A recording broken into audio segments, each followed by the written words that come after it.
back to Halo Halo, your one-stop for all things entertaining. Speaking of which, there is a volleyball/basketball sport played all over the world by Chinese immigrants called Nine-Man. Filmmaker Ursula Liang tells us more. Hi, my name is Ursula Liang, and I'm working on a feature-length documentary about a chaotic and dynamic streetball sport in Chinatown called Nine-Man. Nine-Man is a documentary that is about a streetball game they've been playing in Chinatown since the 1930s. It's a game that has connected the Chinatowns in North America since that time. Cities from Toronto to Boston to DC to LA to San Francisco.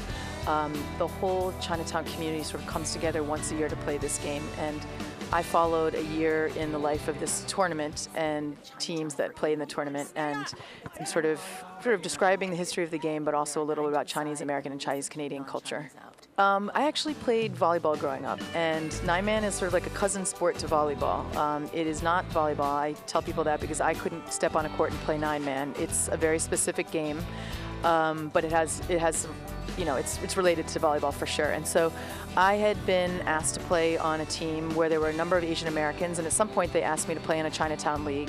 And when I got to that Chinatown league, I realized that the men were playing a different game. They weren't playing volleyball, they were playing Nine-Man, and it was this really crazy looking, exciting game. And the men that played it had like a real love for the sport that was like way beyond anything I'd seen before, and I felt like it was a really important community to look into.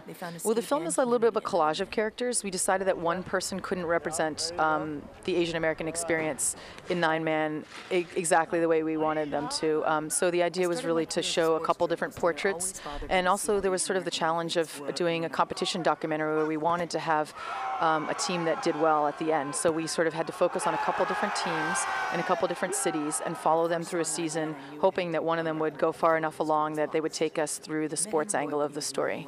Well, I'm a first-time filmmaker. I was a print journalist before, so this was my first time picking up a camera. It was my first time making a film at all, so that was definitely the biggest challenge. But beyond that, I was filming in like really crazy locations. It's an outdoor streetball sport that sort of celebrates the sort of like the dirty and the gritty and all that stuff. So I'm in spaces where it's, you know, 90 degrees and people are sweating and it's hot and they're playing for 12 hours straight in the beating sun. There's dirt everywhere and there are people pushing you all around. And so filming in that environment was quite a challenge. And of course, fundraising is also difficult.